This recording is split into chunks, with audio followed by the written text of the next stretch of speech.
ರಾಜ್ಯದಲ್ಲಿ ಬಿಜೆಪಿ ರಾಜ್ಯಾಧ್ಯಕ್ಷರ ನೇಮಕ ಶೀಘ್ರದಲ್ಲೇ ಘೋಷಣೆ ಆಗೋ ಸಾಧ್ಯತೆ ಇದೆ. ಈ ಮಹತ್ವದ ಬದಲಾವಣೆಯ ಸಂದರ್ಭದಲ್ಲಿ ಬಿಜೆಪಿ ಪಕ್ಷವನ್ನ ಅಧಿಕಾರಕ್ಕೆ ತರುವ ಸಂಕಲ್ಪವನ್ನ ಬಿವೈ ವಿಜಯೇಂದ್ರ ಹೊತ್ತಿದ್ದಾರೆ. ಈ ಮೂಲಕ ಡಬಲ್ ಎಂಜಿನ್ ಆಡಳಿತ ಕನಸನ್ನ ಕಂಡಿದ್ದಾರೆ.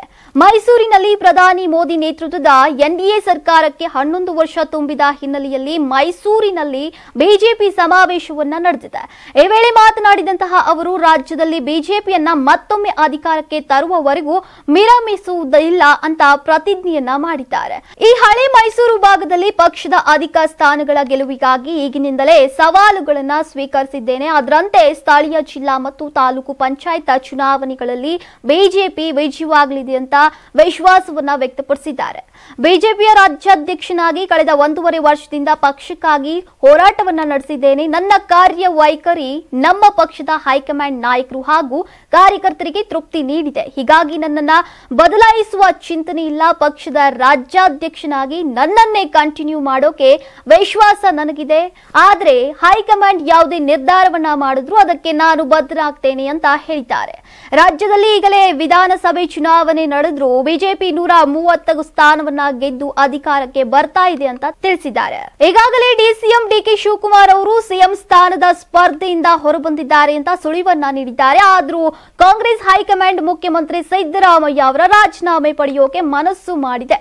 ಕೈ ಉಸ್ತುವಾರಿ ರಣದೀಪ್ ಸಿಂಗ್ ಸುರ್ಜೇವಾಲಾ ಪಕ್ಷದ ಶಾಸಕರ ಅಭಿಪ್ರಾಯವನ್ನ ಸಂಗ್ರಹಿಸುವ ಮೂಲಕ ನಾಯಕತ್ವ ಬದಲಾವಣೆಗೆ ಅಡಿಪಾಯವನ್ನ ಹಾಕಿದ್ದಾರೆ. ಈ ಹಿನ್ನೆಲೆಯಲ್ಲಿಯೇ ಕಾಂಗ್ರೆಸ್ ಸಿದ್ದರಾಮಯ್ಯ ಅವರನ್ನ ಎಐಸಿಸಿ ಹಿಂದುಳಿದ ವರ್ಗಗಳ ಸಲಹಾ ಸಮಿತಿಯ ಸಂಚಾಲಕರನ್ನಾಗಿ ನೇಮಕ ಮಾಡಿ ದೆಹಲಿಗೆ ಸ್ಥಳಾಂತರ ಮಾಡಿದಂತ ವಿಜಯೇಂದ್ರ ಅವರು ಬಾಂಬ್ ಅನ್ನು ಸಿಡಿಸಿದ್ದಾರೆ. ಭ್ರಷ್ಟಾಚಾರ, ಬೆಲೆ ಏರಿಕೆ ಹಾಗೂ ಕಳಪೆ ಆಡಳಿತದ ಕುರಿತು ಕಾಂಗ್ರೆಸ್ ಶಾಸಕರೇ ಬಹಿರಂಗವಾಗಿ ತಮ್ಮ ಅಸಮಾಧಾನವನ್ನು ಹೊರಹಾಕಿದ್ದಾರೆ. ರಾಜ್ಯದ ಜನರು ಸಹ ಸರ್ಕಾರಕ್ಕೆ ಶಾಪವನ್ನ ನೀಡುತ್ತಿದ್ದಾರೆ. ನಾವು ಜನರ ಆಕಾಂಕ್ಷೆಗಳನ್ನ ನೇಗಿಸುವಂತಹ ಸರ್ಕಾರವನ್ನ ನಿರೀಕ್ಷೆ ಮಾಡ್ತೇವೆ. ಯಾರು ಸಿಎಂ ಆಗ್ತಾರೆ ಅನ್ನೋದು ನಮಗೆ ಚಿಂತೆ ಇಲ್ಲ. ಆದ್ರೆ ಸಿಎಂ ಸಿದ್ದರಾಮಯ್ಯ ತಮ್ಮ ಸ್ಥಾನದ ಬದಲಾವಣೆಯಿಂದ ತಪ್ಪಿಸಿಕೊಳ್ಳೋಕೆ ಸಾಧ್ಯ ಇಲ್ಲ.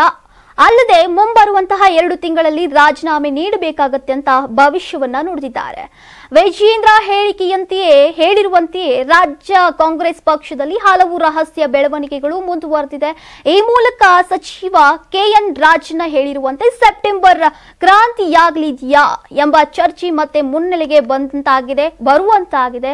ನಿಮ್ಮ ಪ್ರಕಾರ ರಾಜ್ಯದಲ್ಲಿ ಈಗಾಗಲೇ ವಿಧಾನಸಭೆ ಚುನಾವಣೆ ನಡೆದ್ರೆ ಬಿಜೆಪಿ 130 ಸ್ಥಾನವನ್ನ ಗೆಲ್ಲುತ್ತಾ? ನಿಮ್ಮ ಅಭಿಪ್ರಾಯವನ್ನ ಕಾಮೆಂಟ್ ಮಾಡಿ ತಿಳಿಸಿ.